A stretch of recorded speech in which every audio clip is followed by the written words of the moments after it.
A pausa forçada provocada pela pandemia fez com que os níveis de poluição diminuíssem pelo mundo todo, do Brasil à China. O que estamos vivendo pode ser a obra de uma mãe amorosa que decidiu fazer o filho calar a boca, pelo menos por um instante.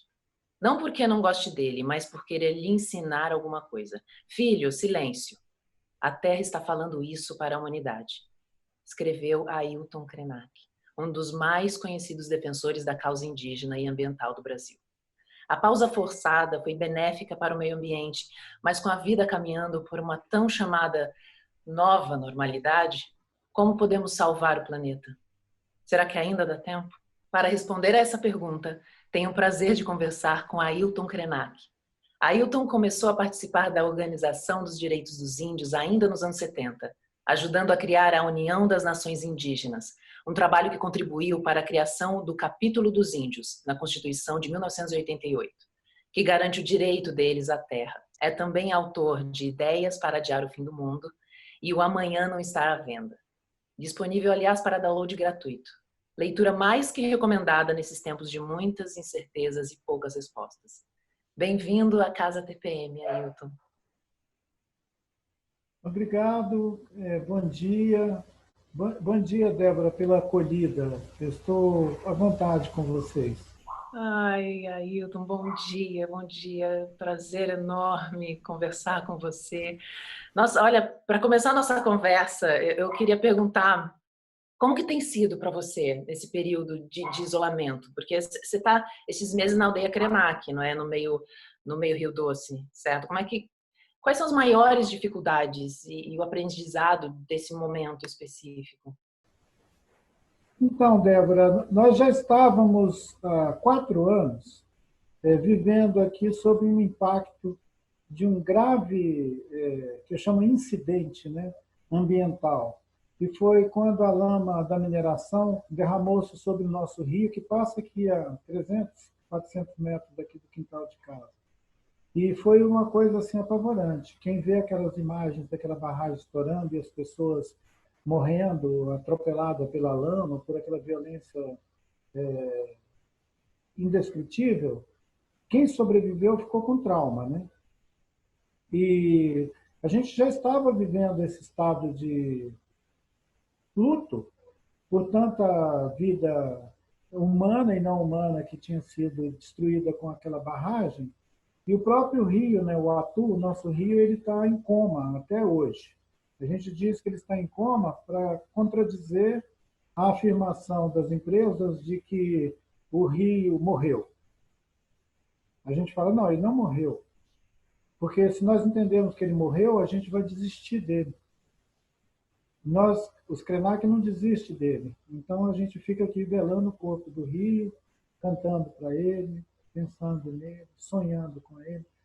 E ele responde, entrando nos nossos sonhos e também conversando com a cosmovisão que os Krenak têm do mundo, né?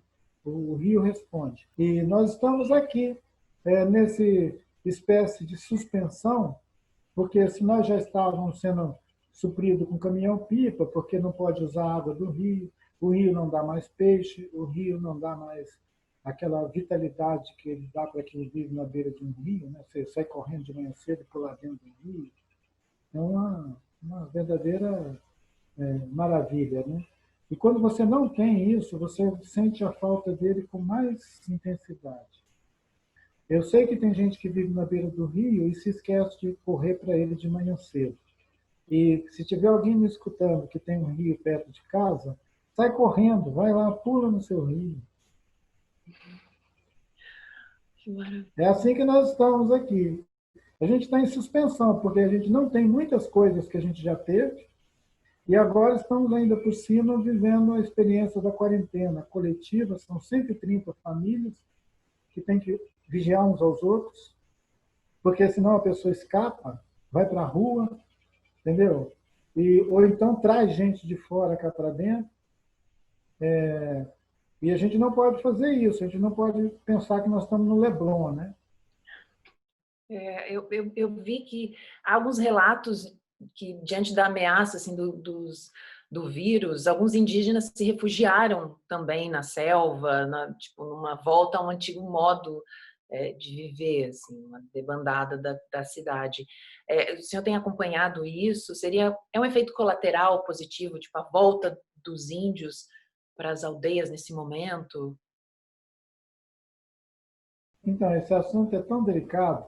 Em primeiro lugar, os parentes não correram para a floresta logo de cara.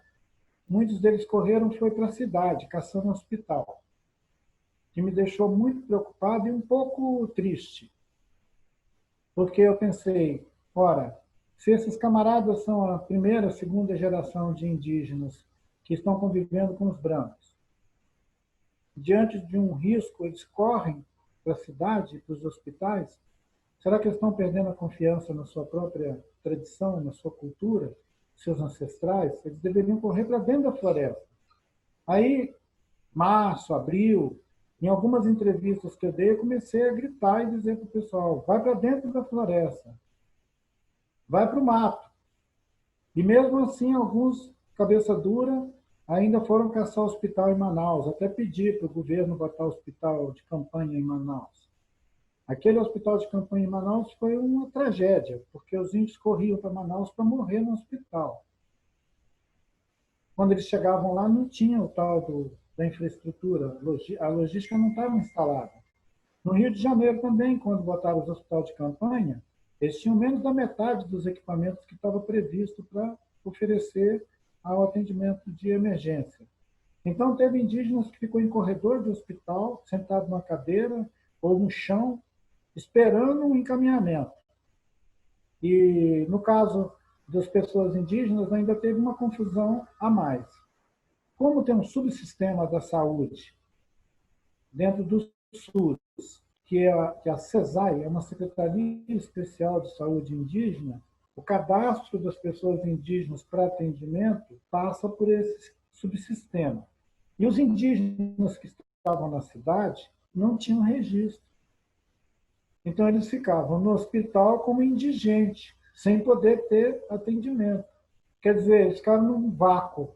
Eles saíram da floresta para cair num buraco urbano, onde eles não tinham nem existência legal. E muitos morreram nessa condição e foram enterrados, inclusive, como indigente mesmo. Em Manaus, aquelas valas comuns dos tratores enterrando gente, tinha muito corpo indígena ali. E eu e algumas outras pessoas, inclusive o pessoal do campo da saúde, o pessoal da Escola Paulista de Medicina, da Fiocruz, eles começaram a alertar os indígenas, produzir a partir de abril, final de abril, maio, muitos podcasts, muitas mensagens, inclusive nas línguas indígenas, dizendo: volte para a floresta, vai cuidar de você na sua aldeia, espere o atendimento na sua aldeia. Então a gente conseguiu que eles voltassem, muitos voltassem para suas aldeias meio a contragosto, para poder receber ajuda e apoio lá nas suas aldeias.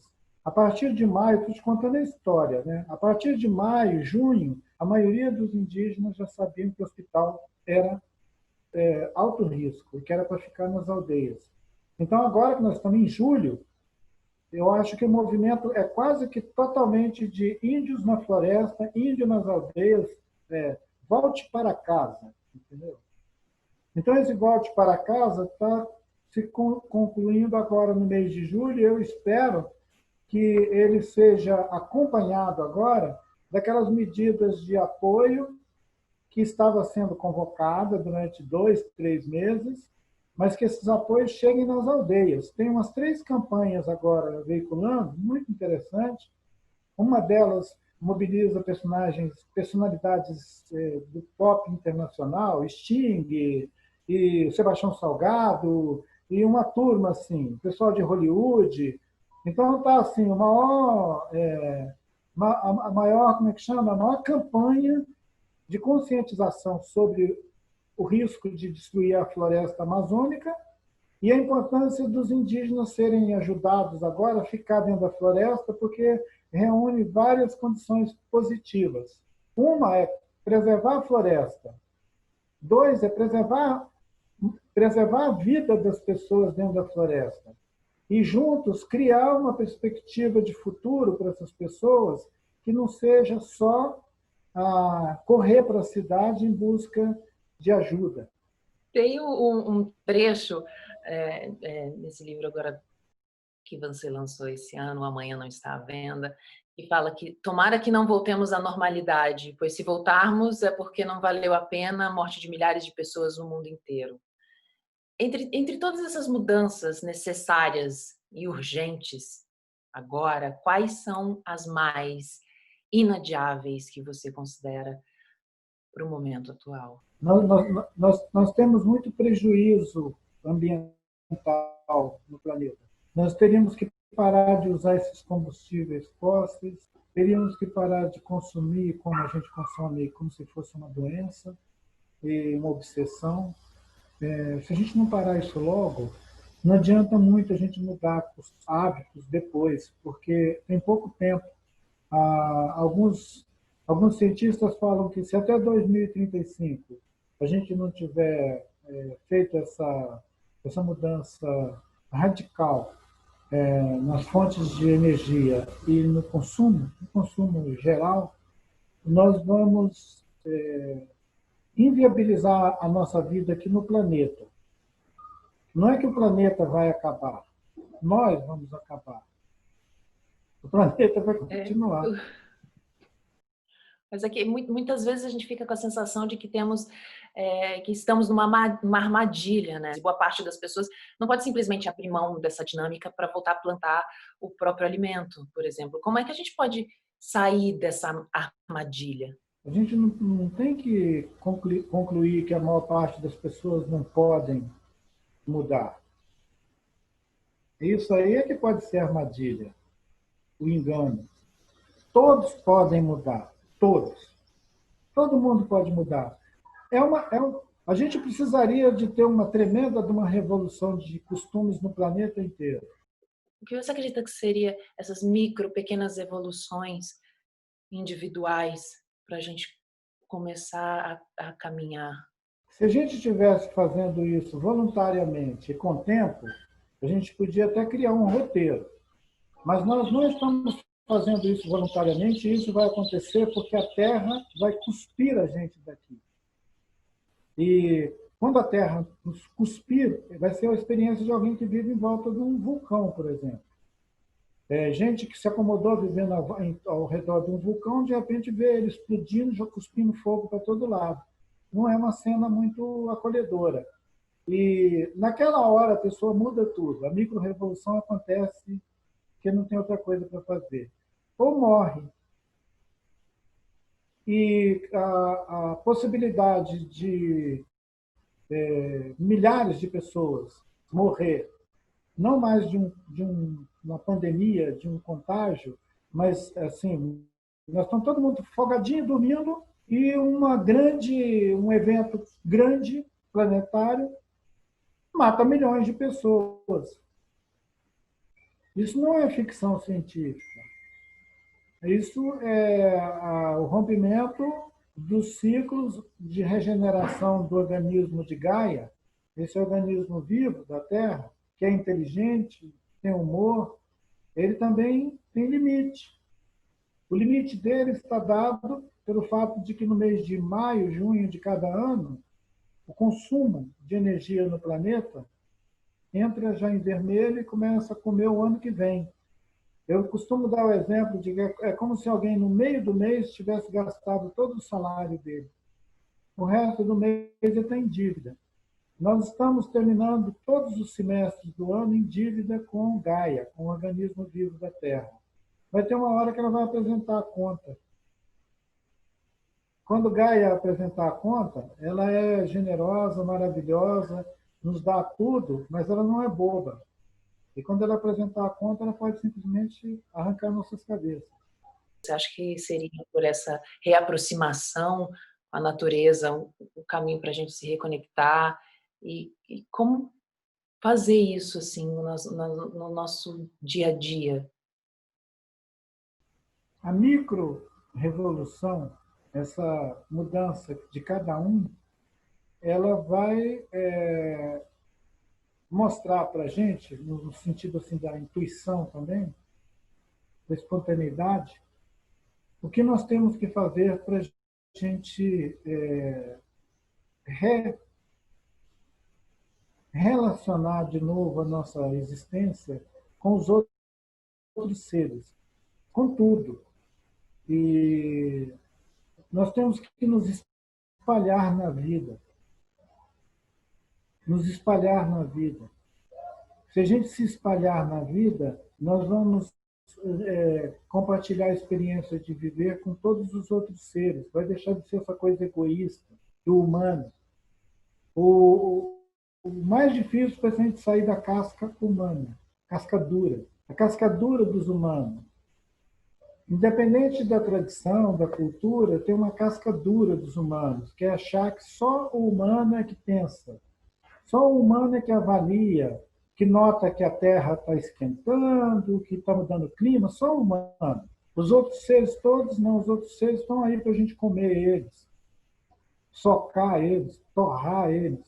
E nós somos muito convencidos, os seres humanos já provaram, entendeu, que estão assim com uma dívida imensa, impagável com os outros seres que compartilham a vida com a gente aqui na Terra. Eu falei do rio que está em coma. Quantos rios estão enterrados? Quantos rios nas nossas grandes cidades estão debaixo da praça, debaixo do museu, debaixo da biblioteca, debaixo da prefeitura? Então a gente fica escondendo a vida, enterrando a vida no fosso debaixo dos nossos monumentos e andando como se estivesse tudo bem, como uma cara de pau aqui fora. Então, para mim, não faz nenhuma diferença se Gaia decidir despachar, tipo assim, todo mundo daqui da Terra, inclusive eu. Mas dá tempo, Krenak, de salvar o planeta? Dá tempo da gente reverter isso? Nós não vamos salvar o planeta não precisa da gente, nós não temos nada para dar para o planeta. O planeta, essa ideia abstrata de o planeta, ela só tem sentido em ficção científica. Na vida, não. Não existe planeta. Se você olhar o verbete lá no dicionário, é uma definição, que é uma vontade de definir, né, esses organismos que, num tempo, nós achamos que eram coisas. Um planeta é uma coisa. Um planeta. Mas quando nós pensamos a Terra e olhamos bem com quem nós estamos conversando, a gente vê que é um organismo. Ele é um organismo que tem sentimento, que tem humor. Verdade, não é brincadeira, não. Então, se esse organismo é vivo, tem força, cria vida, produz vida, enche a gente de vida, e a gente trata ele como se fosse uma coisa, é muita pretensão os humanos acharem que podem fazer alguma coisa para salvar o planeta. Quando eu era jovem, eu até entrava naqueles movimentos que levantavam um cartaz, Save the Planet e tal. Eu fui até numa dessas marchas uma vez, assim, tipo Rainforest, né? Ir para a ONU. Eu levei, sabe esses carrinhos de carregar coisas que os supermercados usam para carregar muito volume? Eu já empurrei um carrinho daquele na calçada da ONU para entregar não sei quantos milhões de abaixo-assinado. Na época, o abaixo-assinado é para salvar o planeta. Isso foi em 86, 87, sei lá. Hoje, eu não deixaria meu filho fazer isso. Eu iria falar com ele: não, filho, vem cá, vamos ali plantar banana, batata, vamos plantar coisas para a gente comer no quintal, cuidar da terra. Porque a gente não salva o planeta levando abaixo-assinados para a ONU. Nem a ONU, a gente não consegue salvar nem a ONU, quanto mais o planeta. Então, esse organismo maravilhoso, ele é que vai salvar a gente se a gente der muita sorte. Se a gente der muita sorte, ele vai salvar a gente e deixar a gente vivo. Senão, nós estamos ferrados mesmo. Nesse socorro, você acha que é um processo maior que a gente precisa ter, na verdade, é de consciência disso, Isso. Mas, desse planeta, né? mas, Dessa mas gaia. é, mesmo que a gente tivesse muita vontade, nós não seríamos capazes de produzir micro-revoluções de hábitos e de comportamento na mesma medida que nós conseguimos produzir micropartículas venenosas para destruir a vida nos oceanos. Quer dizer, nós chegamos a um ponto que o nosso modo de vida na Terra, ele produz muito dano. Outro dia eu dei um exemplo de um bebê, né, um neném recém-nascido, no colo da mamãe dele. Ele tá ali no colo da mamãe dele, mas ele já tem envolvido na bundinha dele uma coisa que é uma fralda. É uma coisa. Aquela coisa é lixo. E para produzir aquela coisa para aquele bebezinho que está acabando de chegar no mundo, você já devastou um pedaço do planeta. Então, aquele serzinho inocente, bonitinho, que precisa ficar no colo da mãe, ele já está produzindo dano para o planeta. Nós entramos na vida produzindo dano. A gente não era assim, nós ficamos assim. Quando a gente era mais parecido com os outros seres que vivem com a gente na Terra, nós éramos mais ou menos bicho. Bicho humano. Como bicho humano, a gente era capaz de prover a nossa vida sem destruir o nosso entorno.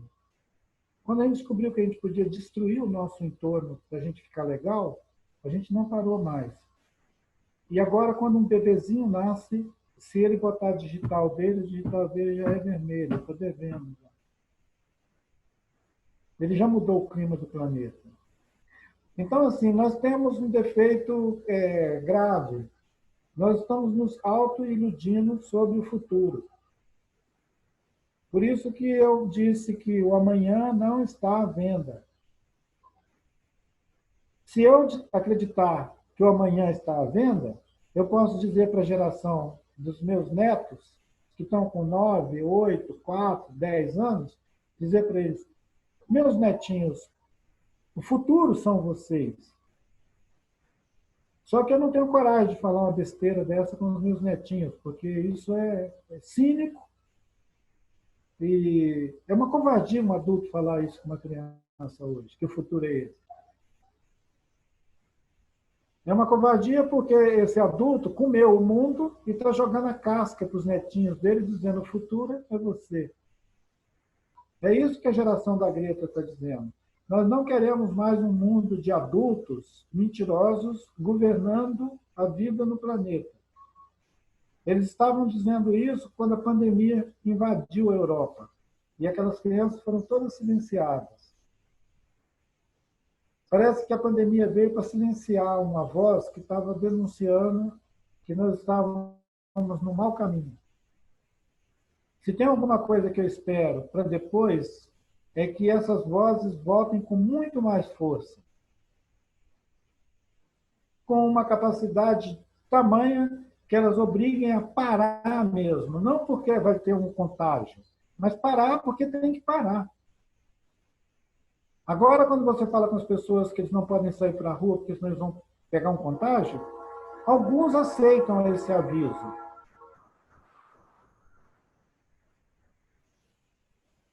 Você ouviu uma buzina? Eu ouvi a buzina. Ouviu? Ouvi. Depois da buzina continua um barulho, que é o barulho dos trilhos.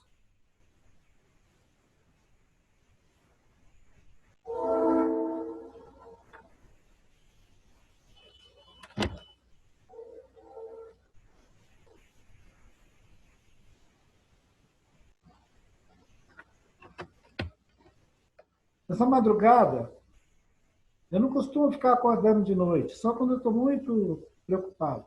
Essa madrugada eu acordei com essa coisa, fazendo um barulho nos trilhos, que parecia aquele trem de alta velocidade. O barulho era tanto que agredia assim um tímpano. Aí hoje de manhã cedo eu perguntei por que os trens estão passando nessa velocidade toda, me disseram que o minério subiu de preço. que a Europa, a China, quem compra minério do Brasil, está comprando muito. E os caras estão entregando assim, ó, acabando com as nossas montanhas e mandando tudo de trem para fora daqui do Brasil. E você acordando com isso e vivendo isso, mas é o que traz a maior consciência de que isso está acontecendo, né? Isso está Exatamente. indo. Está acontecendo aqui. De madrugada eu fui acordado com esse trem acelerando, acelerando. Então, por isso que eu estou dizendo que é mentira o discurso da responsabilidade empresarial e tal. As corporações, as mineradoras, todas, estão com essa conversa fiada de que estão preocupadas com a mudança do clima, mas elas estão preocupadas pensando se vai dar tempo delas despachar a tempo os containers para o navio pegar ali do outro lado. Então, assim, é um oportunismo. É uma loucura porque as forças capazes de mover as montanhas, elas não estão movendo as montanhas no sentido de reconciliar a vida com o planeta. Eles estão movendo as montanhas no sentido de extrair o mais rápido possível o lucro e a vantagem que eles podem ter aqui na Terra. Então é terrível, né? Eu estou convivendo criticamente com tudo isso no dia a dia, com uma ilusão de que nós estamos passando o pior da crise e que depois vai ser melhor. Nós não estamos passando o pior da crise ainda, nós estamos dentro dela. E que melhor que vai ser, porque o normal não é o normal, o que vai ser, o que será o normal. A gente precisa primeiro ter a consciência de um todo, que não somos apenas indivíduos, somos um coletivo. Alguns de nós se movem para a consciência de que nós somos coletivos, que escolhas individuais nesse momento não têm importância nenhuma, não valem nada. Nós temos que ser capazes de observar o nosso entorno e que as escolhas coletivas é que podem fazer alguma diferença nesse tempo que nós estamos vivendo agora. Mas essa consciência que alguns de nós vai para esse caminho, ela não é o caminho de todos. Tem muita gente que nesse momento agora radicaliza no egoísmo. Esse trem que passa voando aqui, ele não está preocupado com o comum, com o coletivo. Ele está deixando para trás dele Mariana, Brumadinho, e vamos embora, vamos embora, vamos embora. Ele está deixando para trás um lugar que ele não quer mais. E isso é que é dramático, né? É uma distopia. É aquela ideia dos bilionários que querem botar uma plataforma em Marte. Você prestou atenção que no auge da pandemia, a NASA mandou astronautas para o espaço? Você percebeu isso ou não? Sim, sim. Eu vi até você falando numa entrevista sobre essa plataforma de Marte, falando, manda que todos eles Fiquem lá, fiquem lá. fiquem lá. Então, está vendo que egoísmo? No momento em que os Estados Unidos estava rachado pelo conflito racial, social, sanitário, a pandemia lastrando, matando gente, e a NASA mandando foguete para o espaço. O nosso encontro ele está acontecendo dentro de um tempo em que a observação sobre o futuro ficou tão limitada que, se a gente for marcar um encontro, a semana que vem, a gente vai marcar esse encontro a semana que vem, mas ele vai ficar assim, esperando confirmação.